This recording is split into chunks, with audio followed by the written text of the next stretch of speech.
Hello, good students. How are you today? I hope you are all in good conditions. Welcome back to English class with me, Miss Riris. Well, everybody, today we are going to learn new topic. And the topic is declarative, interrogative sentence, and simple present tense. So, check this out.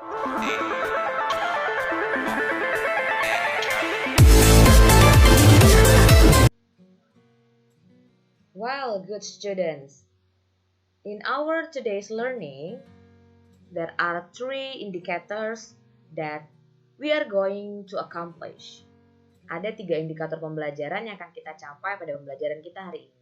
Yang pertama, melalui pembelajaran hari ini, peserta didik mampu membedakan kalimat deklaratif dan interrogatif. Yang kedua, peserta didik mampu memahami simple present tense dan penggunaannya untuk mendeskripsikan laku atau tindakan atau fungsi dari orang, binatang, dan benda. Dan yang ketiga, melalui pembelajaran hari ini, peserta didik mampu menyusun kalimat deklaratif dan interrogatif serta simple present tense untuk memberikan informasi tentang perilaku, tindakan, atau fungsi dari orang, binatang, dan benda. Okay, good students. Before we go further to today's topic, so let me tell you first about what is sentence. Sentence is a group of words that expresses a complete thought. It begins with a capital letter and ends with a punctuation mark. Jadi, kalimat itu adalah sekelompok kata untuk menyatakan sebuah pemikiran. Dan biasanya kalimat itu diawali dengan huruf kapital dan diakhiri dengan tanda baca, bisa titik, tanda tanya, atau tanda seru.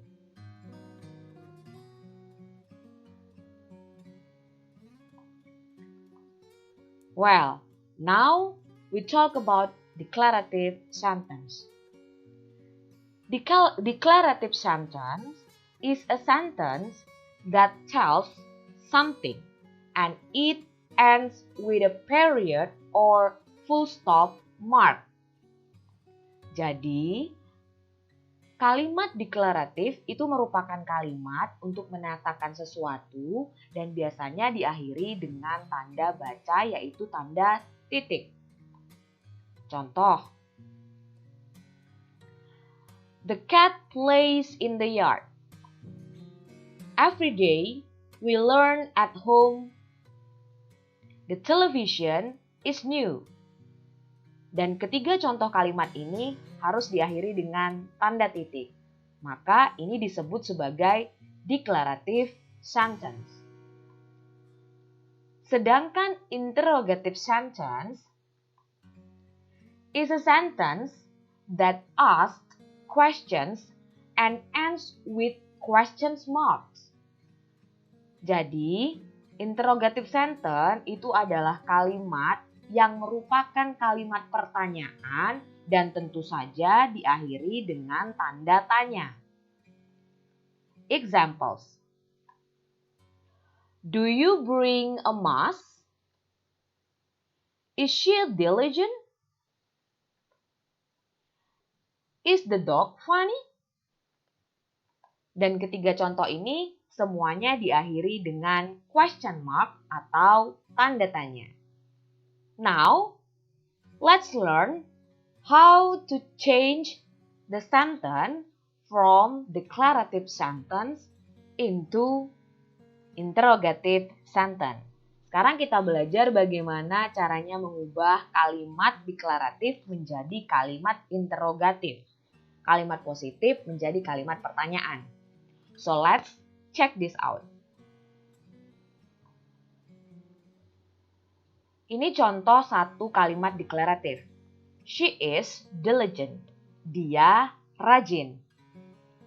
Lalu bagaimana cara mengubah kalimat deklaratif ini menjadi kalimat interrogatif? Kita akan mengawalinya dengan menuliskan to be-nya terlebih dahulu. Is lalu diikuti dengan subjek, yaitu she, dan diikuti dengan kata sifatnya yang terdapat di dalam kalimat, yaitu diligent. Maka, bentuk interrogatif dari kalimat ini adalah is she diligent? Dan ditutup dengan tanda tanya atau question mark. Lalu sekarang kita lihat contoh berikutnya. My dogs are funny. Anjing-anjingku lucu. Masih sama dengan contoh tersebut, bahwa kalimat ini adalah kalimat dengan menggunakan adjective. Maka yang akan kita tuliskan terlebih dahulu adalah to be-nya ya. Are, lalu diikuti dengan dogs yang tidak lagi menggunakan kata my. Karena kita mau bertanya, maka my-nya kita coba ganti dengan your. Are your dogs funny? Apakah anjing-anjingmu lucu? Dan jangan lupa ditutup dengan question mark. Selanjutnya, ini adalah contoh-contoh yang lain dari perubahan kalimat deklaratif menjadi kalimat pertanyaan. Di sini ada kalimat they are late. Mereka terlambat. Bentuk interrogatifnya, are they late? Mr. Andy is tall. Is Mr. Andy tall? Her friends are very kind. Are her friends very kind? Nah, ini contoh lain dari kalimat deklaratif dan kalimat interrogatif. Kalau tadi adalah contoh-contoh kalimat deklaratif dan kalimat interrogatif yang menggunakan kata sifat, now I'm going to tell you the examples of declarative and interrogative sentence using verb, menggunakan kata kerja. Nah, untuk membuat kalimat interrogatif yang menggunakan kata kerja, kita memerlukan do or does. Sekali lagi, untuk membuat kalimat interrogatif yang menggunakan kata kerja, kita membutuhkan auxiliary verb atau kata kerja bantu, yaitu do and does. So, here are the examples. Perhatikan kata yang diberi warna hijau yang menunjukkan bahwa itu adalah verb atau kata kerja. Dan kata yang berwarna merah ini menunjukkan auxiliary verb do and does. She comes early to school. Ini adalah kalimat deklaratif. Lalu kita ubah kalimat deklaratif ini menjadi kalimat interrogatif dengan cara menuliskan terlebih dahulu kata does. Does she come early to school? Kita menggunakan does pada subjek she, he, it, dan semua yang berjumlah satu, baik orang, benda, maupun hewan. So, kalimat ini adalah kalimat deklaratif dengan menggunakan subjek she, maka auxiliary verb yang digunakan adalah does. Does she come early to school? Diakhiri dengan question mark. Perhatikan di sini kata come tidak lagi menggunakan s seperti di kalimat deklaratif, karena sudah dibantu dengan menggunakan kata does. Contoh kedua, the cows eat grass. Sapi-sapi itu makan rumput. Untuk mengubah kalimat ini menjadi kalimat interrogatif, kita menggunakan auxiliary verb do. Do hanya bisa digunakan oleh I, you, they, we, dan semua benda, hewan, atau orang yang berjumlah lebih dari satu. Maka pada kalimat interrogatifnya, kita menggunakan auxiliary verb yaitu do, lalu diikuti dengan subjeknya yaitu the cows, kata kerja eat, lalu objeknya yaitu grass dan ditutup dengan question mark. Do the cows eat grass? Contoh ketiga, you read 2 books every week. Kamu membaca 2 buku setiap minggu. Kita ubah kalimat ini menjadi kalimat interrogatif. Ingat, untuk do tadi hanya boleh digunakan oleh you, they, we, I dan semua benda, hewan, atau orang yang berjumlah lebih dari satu. Maka kita menggunakan auxiliary verb do, lalu diikuti dengan subjek kalimat yaitu you, diikuti dengan kata kerjanya yaitu read, lalu kita tuliskan objeknya yaitu 2 books, dan ditutup dengan kata every week. Lalu diberi akhiran tanda tanya atau question mark. Maka kalimatnya menjadi, do you read 2 books every week? Contoh berikutnya, yang terakhir, the air conditioner makes the room fresh. AC membuat ruangan segar. Coba diperhatikan di sini, the air conditioner adalah benda yang jumlahnya cuma 1. Taunya 1 dari mana? Perhatikan saja kata kerjanya. Jika kata kerjanya ada akhiran S di sini, maka itu menandakan bahwa benda yang dimaksud itu berjumlah 1 atau orang yang dimaksud berjumlah 1. Nah, karena ini dia adalah benda yang berjumlah 1 subjeknya, maka kita menggunakan auxiliary verb-nya yaitu does. Sama seperti pada kata she, he, dan it. So, interrogative sentence-nya adalah, does the air conditioner make the room fresh? Perhatikan lagi kata make di sini. Tidak menggunakan S lagi ya anak-anak, karena sudah dibantu dengan menggunakan kata does sebagai auxiliary verb. So, here are the examples of declarative sentence and interrogative sentence using do or does. After talking about declarative and interrogative sentence, now let's move to simple present tense. Apa itu simple present tense? So, let's check this out together.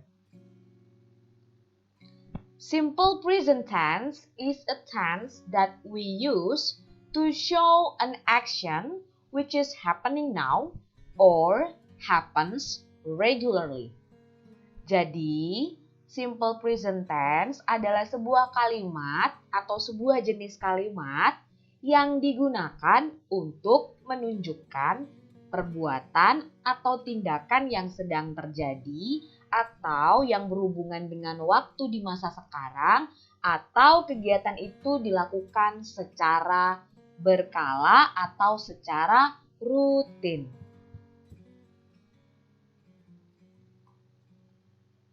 Setiap tenses di dalam bahasa Inggris punya rumus ya anak-anak, begitu juga dengan simple present tense.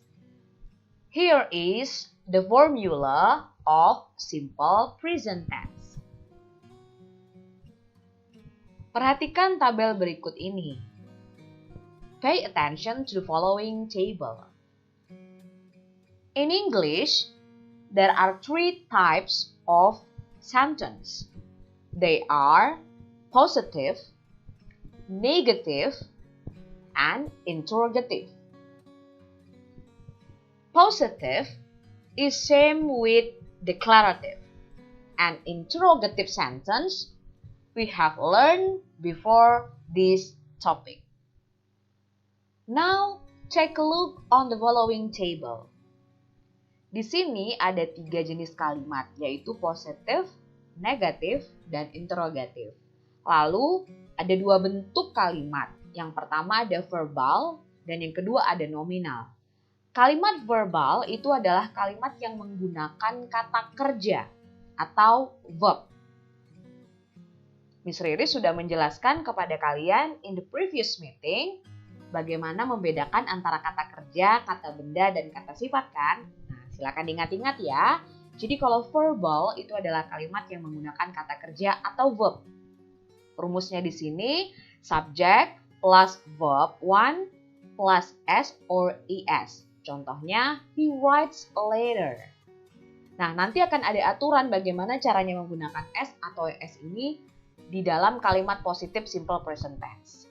Lalu jika kalimatnya itu adalah kalimat nominal, itu artinya kalimat itu tidak menggunakan kata kerja. Bisa jadi dia menggunakan adjective, kata sifat, atau bisa jadi juga dia menggunakan noun atau kata benda. So, diingat-ingat, kemarin Miss Ri sudah mengajarkan, when we are using adjective in sentences, we need to be. Nah, to be yang kita pakai di sini adalah is, am, dan are. Tentunya kalian masih ingat ya bagaimana cara menggunakan is, am, dan are. Atau siapa saja subjek yang bisa menggunakan is, am, dan are.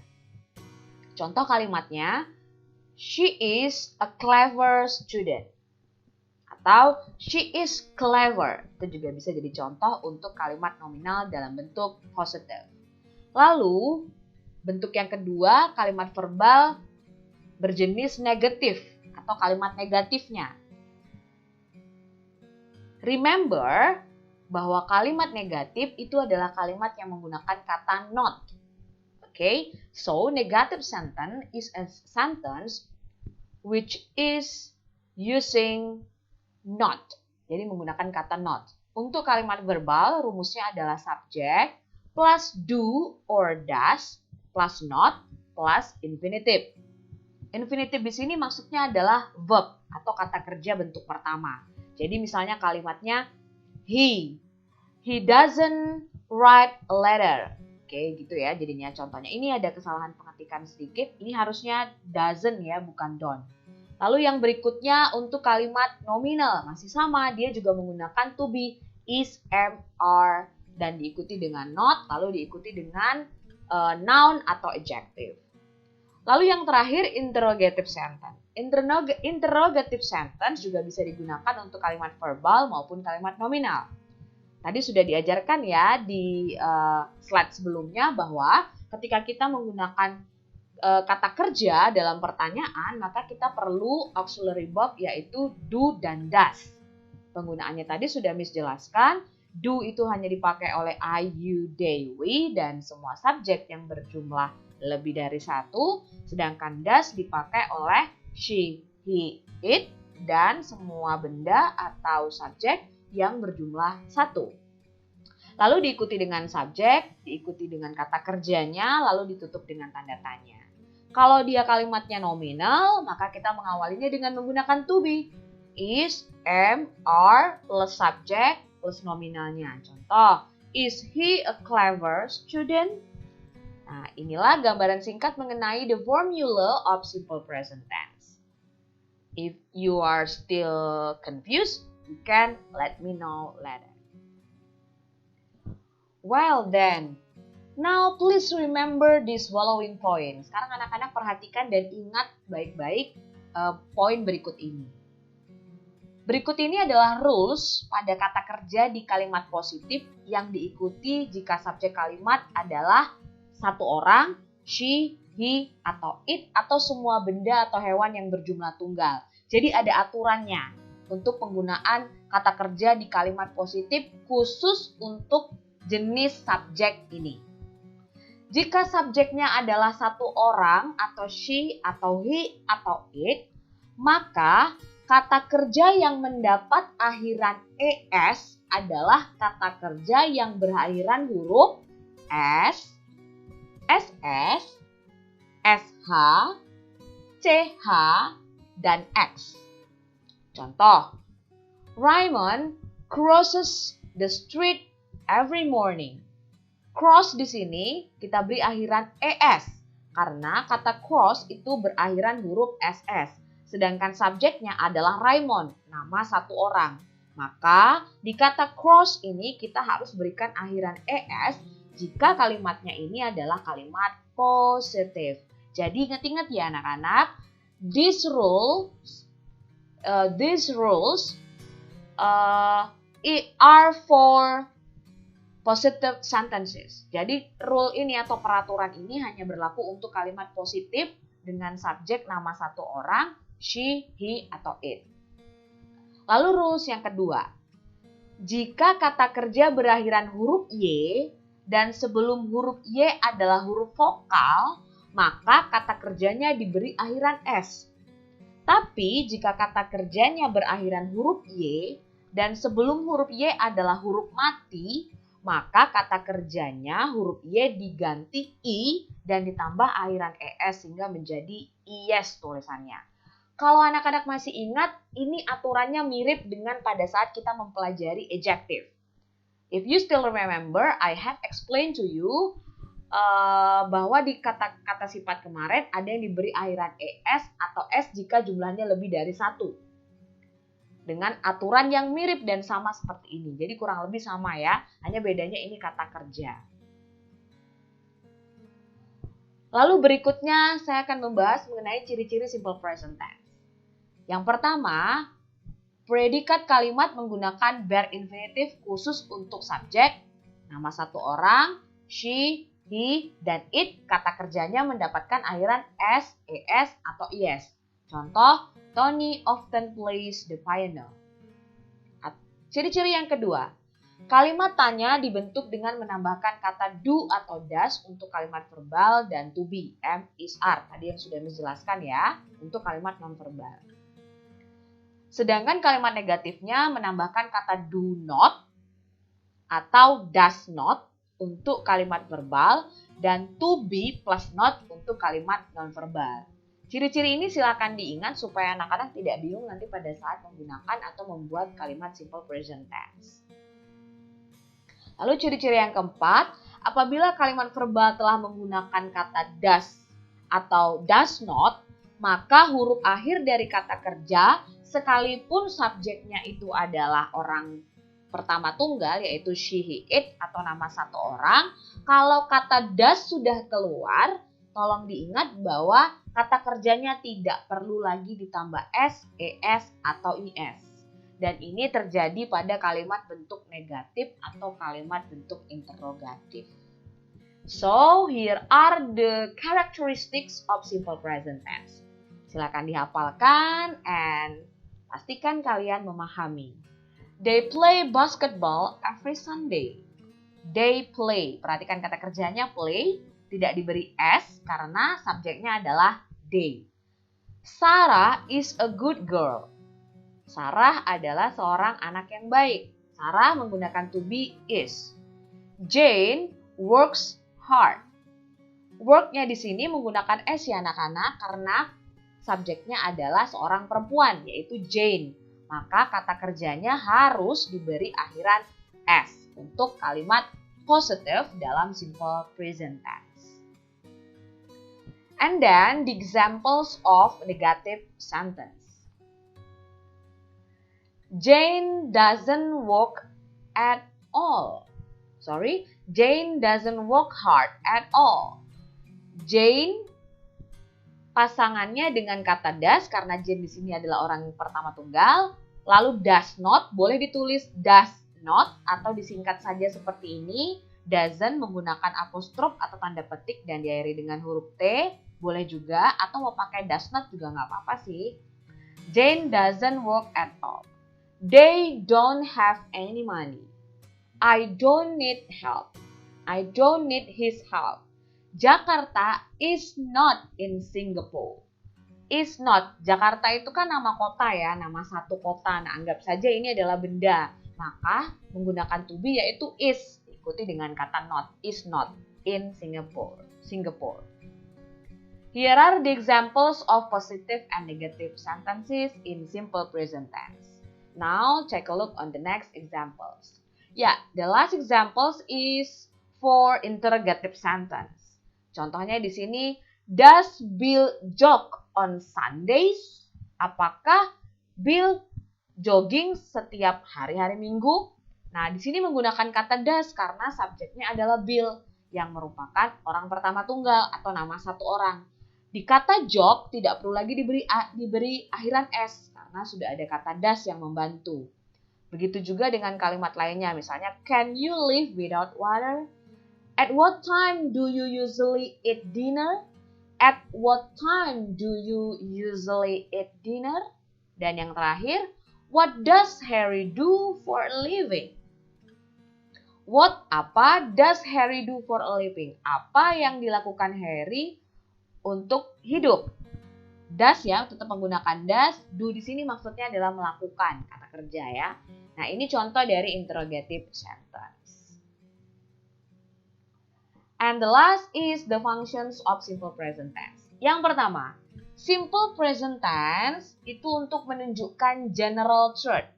General truth di sini maksudnya adalah sesuatu yang sudah kita ketahui secara umum. pasti seperti itu terjadinya. Contohnya, the sun rises in the east. The sun rises in the east. Bener ya, tidak ada sun yang rises in the west. Jadi sun pasti rises, terbit itu di timur. Nah, ini namanya general truth atau fakta. Fakta yang sudah diketahui secara umum. Nah, simple present tense itu pasti digunakan ketika kita mau menyatakan fakta, general truth. Salah satu contohnya adalah the sun rises in the east. In the east. Perhatikan di sini kata the sun itu tunggal satu ya. Lalu rise-nya diberi akhiran s, rises in the east. Terbit di sebelah timur. Yang kedua, simple present tense shows habitual action. Berfungsi untuk menyatakan aktivitas yang dilakukan secara rutin atau kebiasaan. Contoh, Andy always sleeps at 9 o'clock every day. Always, di sini ada kata always yang menyatakan sebuah kebiasaan. Selalu tidur jam 9 malam setiap hari. Kalau udah ada kata setiap hari, berarti itu menyatakan kebiasaan. The third, yang ketiga, simple present tense shows tradition, rituals, and customs. Jadi simple present tense juga digunakan untuk menunjukkan tradisi, ritual, atau kebudayaan yang sudah diketahui banyak orang. Contoh, Christmas Day is on 25th of December. Christmas Day is on 25th of December. Semua sudah tahu ya kalau hari Natal itu diperingatinya tanggal 25 Desember. Maka kalimat ini merupakan contoh dari kalimat simple present tense yang berfungsi untuk menunjukkan tradition, rituals, atau customs. Lalu yang berikutnya, simple present tense juga digunakan untuk menunjukkan kalimat yang terjadi setiap hari, bahkan besok-besok dan seterusnya tetap akan seperti itu. The school opens at 6:30 every day. Besok juga 6:30, lusa juga 6:30. Jadi maknanya bisa untuk makna di masa depan. Walaupun kita menggunakan simple present tense yang berhubungan dengan kalimat sekarang. Yang berikutnya, simple present tense also shows the capability and characteristic. Kita menggunakan simple present tense juga untuk menunjukkan kemampuan atau karakteristik seseorang. Nah, ini nanti sangat diperlukan ketika anak-anak akan membuat descriptive text tentang orang. Contoh kalimatnya di sini adalah Andy and Joanna speak English fluently. Ini sebuah kemampuan atau kecakapan. Joanna is very kind. Joanna sangat baik. Nah, ini contoh karakteristik. Dua contoh ini merupakan kalimat simple present tense yang menunjukkan capability atau karakteristik dari seseorang. Yang berikutnya, simple present tense itu juga bisa digunakan untuk memberikan commands and instruction, perintah. Contoh, sweep the floor, open the book. Nah, itu kalimat perintah. Kalimat perintah ternyata juga merupakan bagian dari simple present tense. Next, we are going to talk about the time signal of simple present tense atau keterangan waktu yang bisa digunakan dalam simple present tense. Yang pertama ada adverb of frequency, keterangan yang menunjukkan frekuensi, ya frekuensi. Yang pertama ada always yang artinya selalu, often sering, usually biasanya, rarely jarang, never tidak pernah, ever pernah, nowadays pada waktu sekarang, commonly biasanya, sometimes terkadang, seldom jarang. Nah, ini adalah contoh dari adverb of frequency yang biasa digunakan dalam simple present tense. Menempatkan adverb of frequency adalah setelah subjek.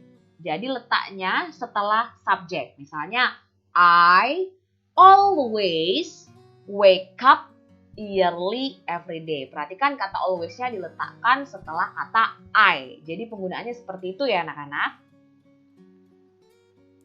Lalu ada adverb of time. Kalau tadi adverb of frequency, sekarang adverb of time-nya.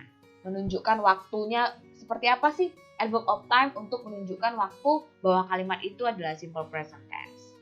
Yang pertama kita bisa menggunakan kata every yang artinya setiap. Contoh, every day, every week, every Monday, every month, every Sunday, every Monday, every Tuesday, and etc. Every, setiap. Lalu yang berikutnya in the morning, di pagi hari. At 7, jam 7 ya, menggunakan kata at 7 kalau jamnya tepat, jam 7, jam 8, jam 9 dan seterusnya. At 7, jam 7. Lalu kita juga bisa menggunakan kata once atau twice a day, sekali atau 2 kali sehari. Yang biasanya sering muncul itu adalah kata every sih ya. Every bisa diikuti dengan every day, bisa diikuti dengan kata week, bisa diikuti dengan Monday atau month, year, dan seterusnya. Okay, good students. Now we arrive to the last part of our today's learning. Inilah bagian terakhir penutup dari pembelajaran kita hari ini. Nah, bagian akhir ini akan berhubungan dengan apa yang akan anak-anak kerjakan nanti di pertemuan berikutnya, yaitu mengenai membuat descriptive text. Okay. Here is the example of describing people, animal, or thing using simple present tense. Jadi contoh ini adalah contoh bagaimana kita mendeskripsikan orang, mendeskripsikan hewan, atau mendeskripsikan benda dengan menggunakan simple present tense. Perhatikan di sini contohnya mendeskripsikan my mom. Kita bisa memulai dengan menyebutkan sifat my mom. My mom is diligent. Ini sifat ya. Lalu setelah menyebutkan sifatnya, kita bisa jelaskan apa saja sih kebiasaannya. Kata my mom ini bisa kita ganti dengan she di kalimat berikutnya. Jadi nggak harus my mom terus ya, bisa diganti dengan she karena sudah disebutkan di awal she ini siapa. She wakes up at 4 a.m. every day. Wake-nya di sini kita beri s karena ini kalimat positif dan menggunakan adverb of time-nya every day. She always does housework well. Dia selalu mengerjakan pekerjaan rumah dengan baik. Perhatikan kata always diletakkan setelah subjek. She always does housework well. Ini contoh kalimat sederhana describing people. Lalu the second example is describing animal. Nah, di sini mendeskripsikan hewan peliharaan, yaitu seekor anjing. Junior is my dog. It is cute and funny. It di sini menggantikan kata junior. Ya, it di sini menggantikan kata junior. Diikuti dengan is, lalu diikuti dengan kata sifatnya yaitu cute and funny. Setelah menyebutkan sifatnya, kita bisa sebutkan kebiasaannya. It usually biasanya plays dikasih s karena subjeknya adalah it in the backyard every afternoon. Dia biasanya bermain di halaman belakang setiap sore. And the last example is the example of describing thing using simple present tense. My guitar is brown. Jadi dia mendeskripsikan gitarnya. My guitar is brown. Gitarku coklat. Coklat masuk kata sifat ya, jadi kita harus menggunakan to be is. Lalu kita bisa sebutkan ukurannya atau look-nya atau penampilannya. It is big and shiny. It di sini menggantikan my guitar. It is big and shiny. Dia besar dan mengkilat. I always play some songs with my guitar every night. Aku selalu memainkan beberapa lagu dengan menggunakan gitarku setiap malam. Nah, anak-anak, inilah contoh kalimat sederhana yang mendeskripsikan orang, hewan, atau benda dengan menggunakan simple present tense. So, the conclusion is, kesimpulannya adalah descriptive text itu menggunakan simple present tense. Jadi nanti ketika anak-anak harus membuat kalimat describing atau kalimat yang mendeskripsikan people, animal, atau benda, kita harus menggunakan simple present tense. Okay, good students, this is the end of our learning today. Inilah akhir dari pembelajaran kita pada hari ini.